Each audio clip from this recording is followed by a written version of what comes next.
নমস্কার সবাইকে। ওয়ান্ডার মহুয়ার নতুন একটি ভিডিওতে সকলকে স্বাগত। আজকে শুক্রবার, আর ভিডিওর শুরুতেই সকলকে জানাই a very very happy new year. এই নতুন বছর আপনাদের সকলের ভালো কাটুক, সকলের জীবন আনন্দে ভরে উঠুক এবং যত দুঃখ কষ্ট যা আছে সব যেন ধুয়ে মুছে যাক, এই আমি কামনা করি। আজকের ভিডিওটা শুরু করতে করতে একটু বেলা হলো, প্রায় ওই 10টা মতন বাজলো।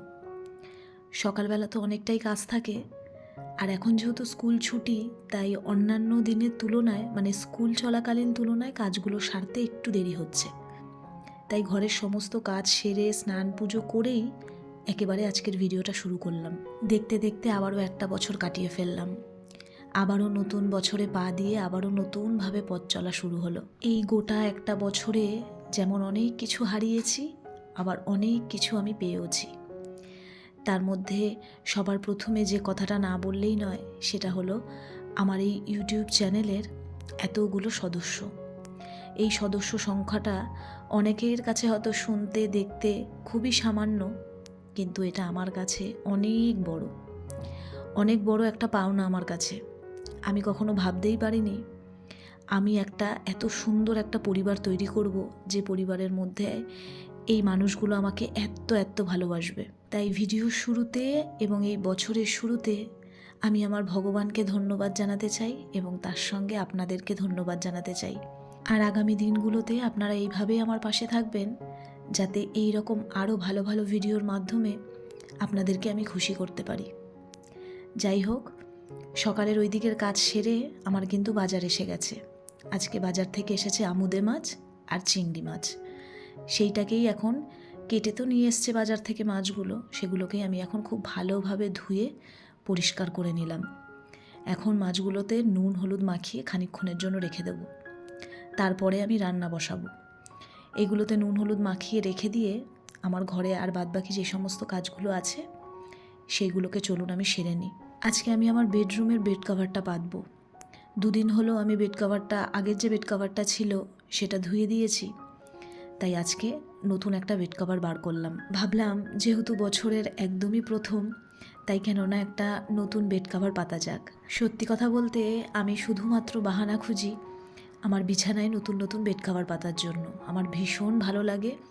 মাসে 2-3 বার করে যদি নতুন নতুন বেড কভার পাততে পারতাম, তাহলে ভীষণ আনন্দ পেতাম। এই যে বেড কভারটা, এটা আমি আমার গৃহপ্রবেশের সময় পেয়েছিলাম। গৃহপ্রবেশের সময় আমি বেশ কয়েকটা বেড কভার পেয়েছিলাম। তাছাড়াও আমার আগেরও বেশ কয়েকটা নতুন ছিল। তাছাড়াও যখনই আমি বড় বাজার যাই বা অনলাইনে আমার যদি কোনো রকম বেড কভার পছন্দ হয়, তাহলে তো আমি নিতেই থাকি। তাছাড়াও আপনি যখন আপনার বেডে নতুন বেড কভারটা পাতবেন, বেডটার লুকটা তো চেঞ্জ হয়েই যায়, তাছাড়াও দেখবেন আপনার রুমটারও কিন্তু পুরো লুকটাই চেঞ্জ হয়ে যায়। বেশ ভালো লাগে দেখতে।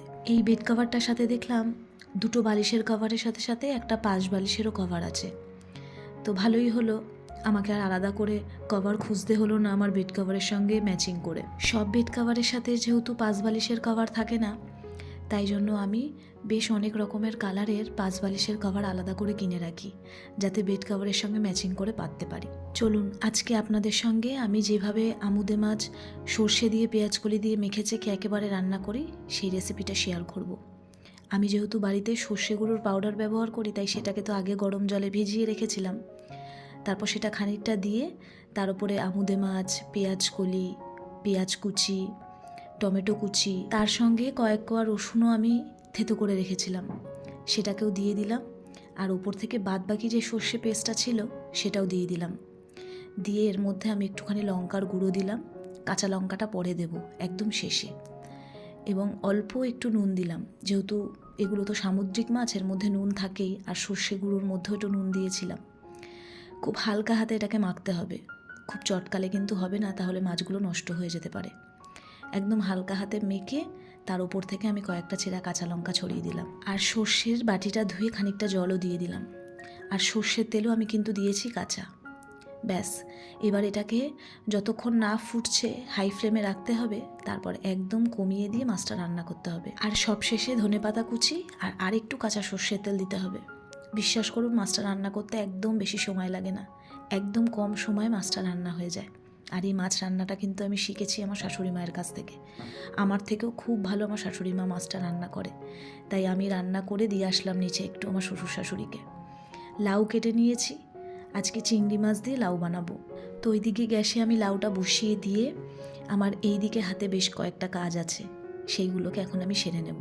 আমার ভিডিওগুলোতে আপনাদের মধ্যে কয়েকজন কমন একটা কথা খুব বলেন যে ভিডিওটা আর একটু বড় হলে ভালো হতো, ভিডিওটা দেখতে দেখতেই শেষ হয়ে যায়, আর ভিডিওটা যেন আমি আর একটু বড় বানাই। বিশ্বাস করুন, আমি ঘরে যতটুকু কাজ করি সেই ততটুকুই আমি আপনাদের সঙ্গে শেয়ার করি। যেই কাজগুলো আমার মনে হয় আপনাদের সঙ্গে শেয়ার করলে আপনাদের ভালো লাগবে, আপনারা বোর হবেন না, ঠিক ততটুকুই আমি আপনাদের সঙ্গে শেয়ার করি। এর থেকে বেশি আমার কিছু আর শেয়ার করার থাকে না। আর অতিরিক্ত হাবজি দিয়ে আমি ভিডিওর কোয়ালিটিটাও নষ্ট করতে চাই না, আর ভিডিওটা যাতে আপনাদের দেখতে খারাপও না লাগে সেইটাও আমাকে কিন্তু চিন্তা করতে হয়। আর আরও একটা কথা আপনারা আমাকে বলেন যে ডেলি ভিডিও দেওয়ার জন্য। বিশ্বাস করুন, ডেলি ভিডিও দেওয়া পসিবল হয়ে ওঠে না, কারণ কি ভিডিও করব সেটাও একটা চিন্তাভাবনা করা থাকে। মেন হচ্ছে এডিটিং, তার ওপর হচ্ছে ভয়েস ওভার দেওয়া, তারপর এত বড় গোটা সংসারের সমস্ত কাজ, ইভেন আমার ছেলেরও সমস্ত কিছু আমাকে করতে হয়, তাই ডেলি ভিডিও দেওয়া আমার পক্ষে পসিবল নয়। তবে চেষ্টা করব সপ্তাহে 3 থেকে 4টে ভিডিও আপনাদের সঙ্গে অবশ্যই শেয়ার করার। আর আপনারা প্লিজ আমার শর্ট ভিডিওগুলো কিন্তু দেখবেন, আমি প্রত্যেক দিন কিন্তু একটা করে শর্ট ভিডিও আপলোড করি। তো আমার রিকোয়েস্ট রইল, আপনারা অবশ্যই কিন্তু আমার শর্ট ভিডিওগুলো দেখবেন, আশা করি আপনাদের ভালো লাগবে। আচ্ছা, আজকে কিন্তু ডোডো অনেকটাই সকাল সকাল খেয়ে বেরিয়ে পড়েছে, মানে লাঞ্চটা করে, কারণ আমাদের এখানে এই বর্ষবরণ উপলক্ষে আজকে এখানে ড্রয়িং কম্পিটিশান হচ্ছে, তাই ডোডো সেখানেই গেছে। তবে আমার আর অজয়ের এখনও খাওয়া হয়নি, কিন্তু আমাদের রান্না হয়ে গেছে। তার আগে ভাবলাম আটাটা আমি জায়গায় ঢেলে রেখে দিই, আজকে সকালেই আটা এসছে বাড়িতে, তাই আটাটাকে আমি ঢেলে রাখছি। অজয় স্নানে গেছে, ও বেরোলে তারপর আমরা একসাথে লাঞ্চটা করতে বসবো। গত 28শে ডিসেম্বর আমি, মা আর ডোডো গেছিলাম আমার পিসির বাড়ি, আমার বড় পিসির বাড়িতে। আমার পিসির চোখ অপারেশন হয়েছিল, তাই পিসিকে দেখতে গেছিলাম। তো ওখানে দেখলাম ক্রিসমাস উপলক্ষে অনেক বড় মেলা বসেছে, ওখানে 2টো চার্চ আছে, ওই চার্চের মাঠে। তো আমি ওই মেলা থেকে বেশ কিছু জিনিস কিনেছি, চলুন আপনাদেরকে দেখাই। সবার প্রথমেই কিনেছি আমি এই সেরামিকের কফি মাগটা, তারপরে কিনেছি আমি সেরামিকের এই 2টো বাটি। যত দিন যাচ্ছে ততই যেন আস্তে আস্তে সেরামিকের জিনিসের আমি প্রেমে পড়ে যাচ্ছি, ভীষণ ভালো লাগে। তবে কফি মাগটা আর বাটি দুটো একই রকম ডিজাইন হয়ে গেছে, আলাদা ছিল না জানেন তো, তাই এই দুটোই নিলাম। নেক্সট নিয়েছি আমি স্টিলের এই সসপ্যানটা চা খাওয়ার জন্য। আমার ঘরে একটা আছে, তবে ওটা অ্যালুমিনিয়ামের। আস্তে আস্তে আমার কিচেন থেকে সমস্ত অ্যালুমিনিয়ামের জিনিস আমি বাদ দিয়ে দিচ্ছি। তারপর কিনেছি এই খুন্তিটা, এটা কিনে দিয়েছে আমার মা। একটা স্টিলের কড়াইও অর্ডার করেছি, তার সঙ্গে ভাবলাম এই খুন্তিটা কিনলে ভালো হয়। তারপর কিনেছি আমি একটা স্টিলের ঝুড়ি, ওই চাউমিন পাস্তার জন্য। কেমন হয়েছে জিনিসগুলো অবশ্যই কিন্তু জানাবেন। তাহলে আজকের ভিডিওটা এখানেই শেষ করা যাক। সকলে ভালো থাকবেন, ভিডিওটা কেমন লাগলো অবশ্যই জানাবেন। আপনাদের সঙ্গে আমার আবার পরের ভিডিওতে দেখা হবে।